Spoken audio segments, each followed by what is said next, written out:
जैसे मैं इनके छोटा भाई है सही तो पता होगा, जी जी।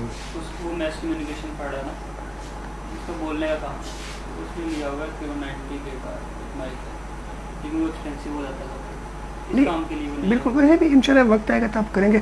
अस्सलाम वालेकुम जी, डॉक्टर अमदाद अली फ़ारूकी आपसे मुखातिब हूँ। मैं बस एक पेशेंट का नुस्खा लिख लूँ, फिर अभी हम गुफ्तगू का आगाज़ करते हैं। और आज हम बात करेंगे पोस्ट कोविड सिंड्रोम। वो लोग जो अल्हम्दुलिल्लाह कोरोना से रिकवर तो कर गए हैं, कोरोना नेगेटिव भी हो गया, अलामतें भी ख़त्म होगी, लेकिन अभी तक वो अपनी ज़िंदगी या नॉर्मल लाइफ स्टार्ट नहीं कर सके। आज उनके बारे में बात करेंगे, बस मेरे साथ रहिए, बस चंद मिनट मुझे दीजिए।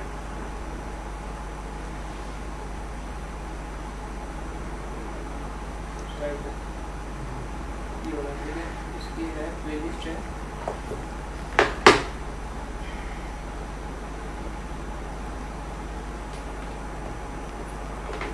इसकी प्लेलिस्ट है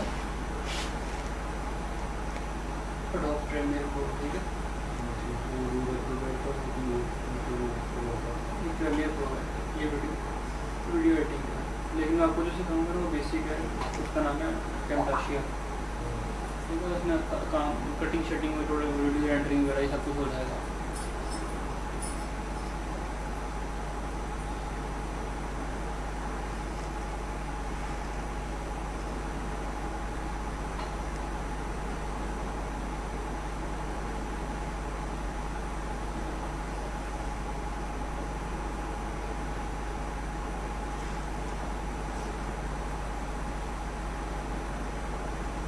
शमात चेक कर लो कि इनहेलर पड़ा ना हो हमारे पास।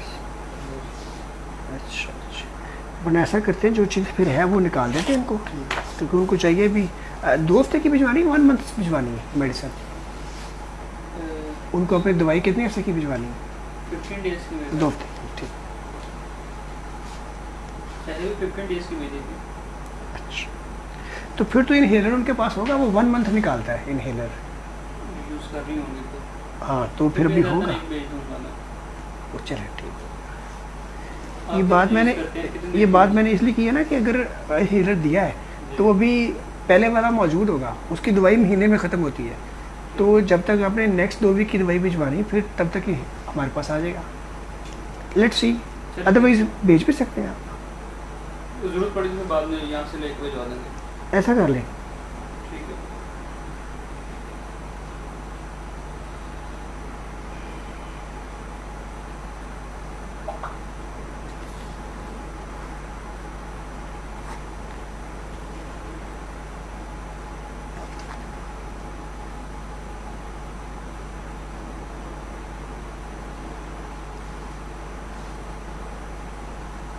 बस इतनी है, ठीक है, इतनी सिर्फ कर, ऐसा कर।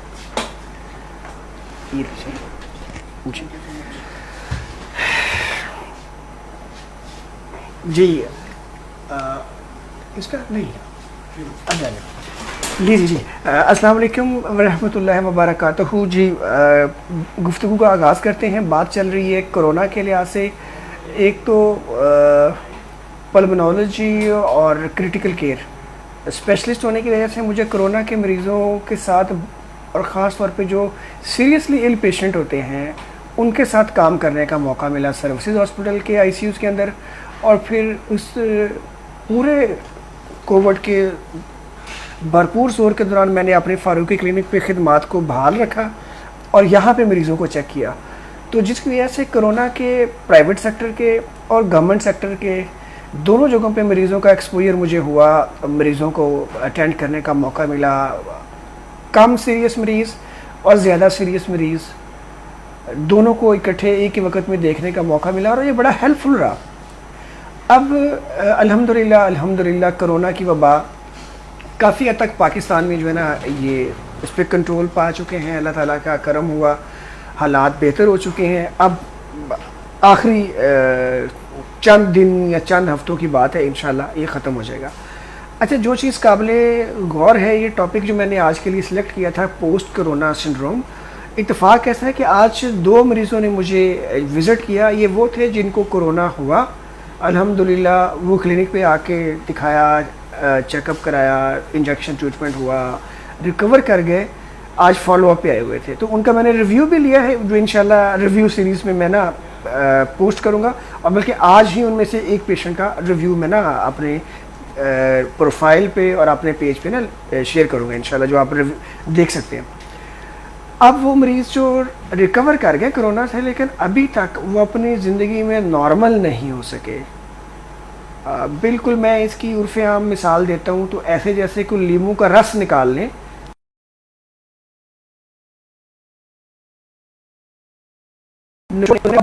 जो हाल हो जाता है वो पहले जैसी बात नहीं रहती। तो इससे पहले ये वाली बात हम टाइफाइड के लिए बोलते थे कि टाइफाइड बुखार जब होता है तो वो इतना इंसान को लागर कर देता है, कमज़ोर कर देता है कि बिल्कुल इंसान नुचड़ के रह जाता है। तो बिल्कुल इसी तरह कोरोना जो है ना मरीज़ों को निचोड़ के रख देता है। अब ये वाले मरीज़ जो अभी तक नॉर्मल ज़िंदगी की रूटीन में नहीं आ सके, जब उनके साथ गुफ्तगू करने का मौका मिलता है तो पता चलता है कि उसकी अमूमन 5 वजूहात हैं, 4 या 5। नंबर 1, कोरोना बीमारी से ज़्यादा एक नफसियाती दबाव था, प्रेशर था। और जो लोग कोरोना की बीमारी में मुब्तला हुए और फिर जिनका सांस ख़राब हुआ, काफ़ी हद तक उन्होंने ज़िंदगी और मौत और कश्मकश और इस तरह के मसाइल को करीब से देखा है, जिसकी वजह से उनके जहन पे इतना दबाव था बीमारी का, और अब तक है कि बीमारी ख़त्म होगी, लेकिन वो अभी तक अपने इस फेज़ से, उस कैफियत से बाहर नहीं आ सके, जिसकी वजह से अभी भी उनके अंदर एंजाइटी, बिला वजह की बेचैनी, घबराहट, नींद ना आना, कम नींद आना, दिल की धड़कन तेज़ रहना, या डिप्रेशन के मायूसी की कैफियत, घबराना, ज़िंदगी में दिलचस्पी ख़त्म हो जाना, ये दोनों चीज़ों को हम नफसियाती मसाइल कह सकते हैं ना, या नफसियाती दबाव कह सकते हैं। तो नफसियाती दबाव का वो अभी तक शिकार है, जिसकी वजह से वो अपनी ज़िंदगी के खुशी के मामलात या गम के मामलात उनको उस तरह हैंडल नहीं कर पा रहे। ये एक पहली वजह है। जो दूसरी वजह अमूमन है वो ये है कि कोरोना के साथ जब सांस का प्रेशर या फेफड़ों का प्रेशर आया तो कुछ लोगों के अंदर वाकई ही लंग्स में जो निशानात आ गए वो अभी तक बाकी हैं, या उनके असरात अभी तक बाकी हैं, जिसकी वजह से मरीज़ घरों पे ऑक्सीजन इस्तेमाल करते हैं या इन्हेलर इस्तेमाल कर रहे हैं, और अभी तक चूँकि सांस की ये दवाइयाँ चल रही हैं तो वो अभी तक अपनी ज़िंदगी को नॉर्मल तरीके से आगे लेके नहीं जा पा रहे। जो तीसरी वजह है वो कोरोना की वजह से बहुत सारे मरीज़ों के जिगर पे असर आया, जिसकी वजह से उनको हेपेटाइटिस हुआ। वैसे तो वायरस बीमारी कोरोना के अलावा भी जो होती है वो जिगर को इफ़ेक्ट करती है, जिससे LFT टेस्ट का रिज़ल्ट ख़राब हो जाता है। तो अक्सरियत मरीज़ों में जो हमारे पास ICU में दाखिल थे या जो मेरे पास क्लिनिक पे आ रहे थे, उनमें ये चीज़ थी कि उनको कोरोना की जब इन्फेक्शन हुई तो उसने जिगर को भी मुतासर किया, जिससे उनकी LFT की रिपोर्ट डिस्टर्ब हुई, और इसके साथ उनकी भूख ख़त्म होगी, उल्टी, मतली, कै, खाना खाया, सुबह नाश्ता किया है तो दोपहर बल्कि शाम तक होगी और भूख नहीं लग रही और खाना वही रुका हुआ है। ये जो मैदे के या हाजमे के मसाइल जो उनको बीमारी के दौरान थे अभी तक वो बाकी है, शिद्दत कम हो गई है या उसी तरह बरकरार है। फॉलो अप जब रिपीट उनके ब्लड टेस्ट कराए गए तो उनमें हेपेटाइटिस के अभी भी असरात जो है ना मौजूद हैं, कुछ के रिकवर करके कुछ के अभी बाकी हैं। तो ये तीसरी वजह है कि जिसकी वजह से लोगों का या उन मरीज़ों को जो माशाल्लाह रिकवर तो कर गए लेकिन उनका खाना पीना खुराक मामूल के मुताबिक नहीं है, जिसकी वजह से अभी वो अपनी ज़िंदगी मामूल पे नहीं ला सके। जो इसके अलावा चौथी वजह है, कुछ मरीज़ों के अंदर जो है ना गुर्दों के टेस्ट में भी ख़राबी आई थी, उनके मसल्स के टेस्ट में पट्ठों के अंदर ख़राबी आई थी, और कुछ मरीज़ों के अंदर आर्थराइटिस से मिलती जुलती सूरत हाल पैदा हो गई, जिससे उनकी हड्डियों में दुखन, गोश्त में दुखन, जोड़ों में दुखन, ये वाली असरात जो है ना आना शुरू हुए। जब ये वाले असरात उनके अंदर उस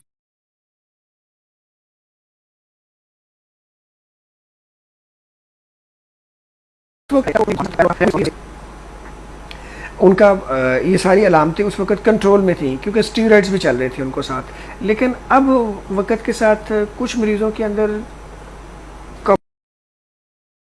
बाजुओं में दर्द, टांगों में दर्द, पूरे जिस्म में दर्द ही दर्द, और जिसके लिए वो रोज़ाना दर्द की दवाइयाँ लेते हैं तो फिर कुछ करने के काबिल होते हैं।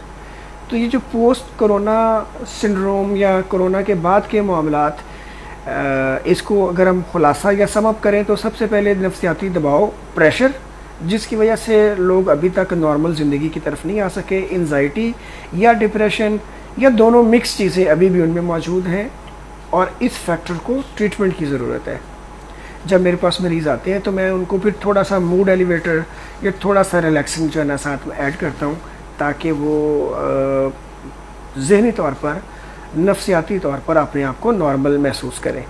दूसरी वजह जो उनकी भूख ख़त्म हो जाती है, हेपेटाइटिस का इफ़ेक्ट था, उसके लिए ज़रूरी जो मैदे की दवाइयाँ हैं, पेट हाजमे को दुरुस्त करने की दवाइयाँ हैं, वो साथ देते हैं ताकि वो ठीक हों। और इसी तरह अगर जोड़ों में दर्द की शिकायत है तो उनको विटामिन डी, कैल्शियम और उसके साथ विटामिन बी कॉम्प्लेक्स, न्यूरोबियान, ये मैं प्रेफर करता हूँ। इंजेक्टेबल तो मैं इंजेक्टेबल फॉर्म में उन्हें तजवीज़ करता हूँ। तो इन चीज़ों के साथ मरीज़ जो है ना ग्रेजुअली रिकवर कर रहे हैं माशाल्लाह।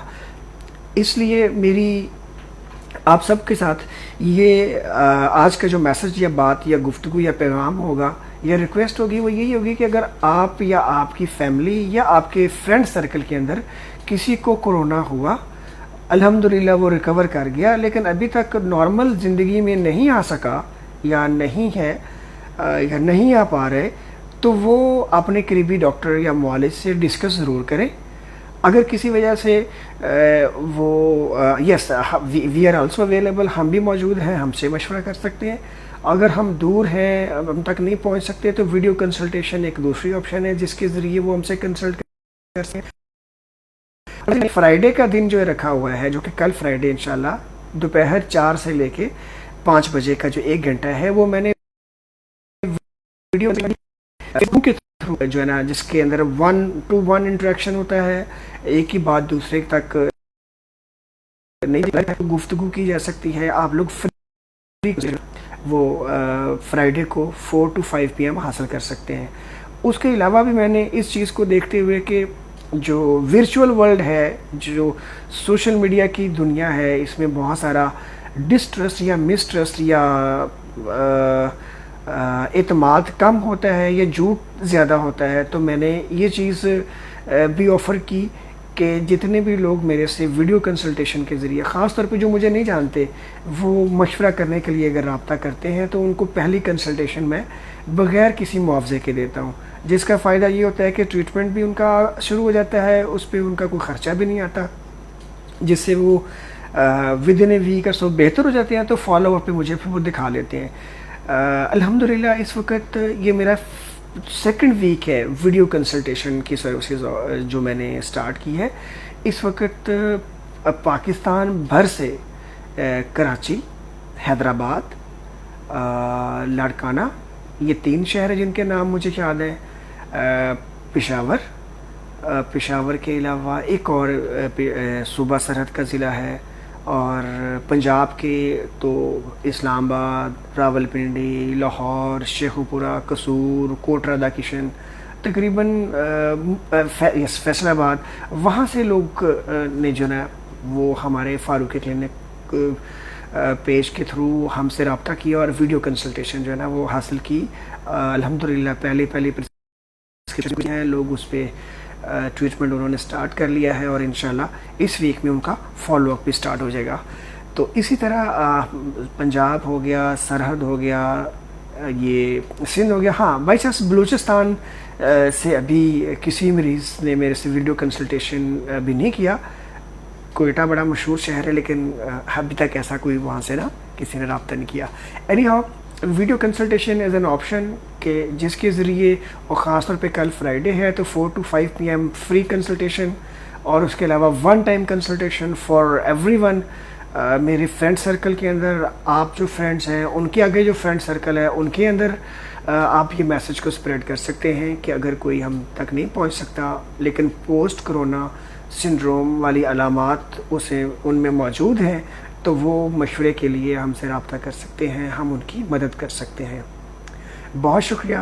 आप इस वीडियो के बारे में कोई अपने तासुरात देना चाहें, कोई बात बताना चाहें, कोई मशवरा देना चाहें, या कोई आप अपनी ज़रूरत या अपनी डिज़ीज़ या किसी ख़ास टॉपिक के ऊपर प्रोग्राम चाहते हों तो आप मुझे कमेंट्स में मेंशन कर सकते हैं। मेरे फ़ोन नंबर पर रब्ता करके व्हाट्सएप पे रिक्वेस्ट कर सकते हैं, हमारे पेज पे रिक्वेस्ट कर सकते हैं। और इस लाइव सेशन को जो कि रोज़ाना होता है, आप अपनी स्टोरी का हिस्सा बना सकते हैं, अपने वॉल का हिस्सा बना सकते हैं, इसको टैग कर सकते हैं, अपने फ्रेंड्स को भेज सकते हैं, जिससे ये अवेयरनेस, ये जो पैगाम है ख़ास तौर पे पोस्ट कोरोना सिंड्रोम का, ये ज़्यादा लोगों तक पहुंचता है और लोगों की ज़्यादा हेल्प कर सकते हैं।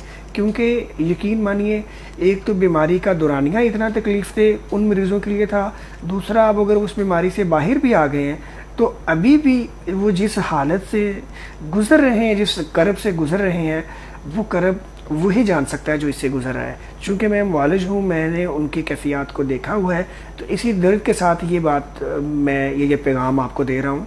और ये मेरा पैगाम आप आगे पहुँचा सकते हैं अपने सोशल सर्कल में उन लोगों तक जिनके अंदर कोरोना के लिहाज से कोई अलामात बाकी हों, तो हम उनको हेल्प कर सकते हैं।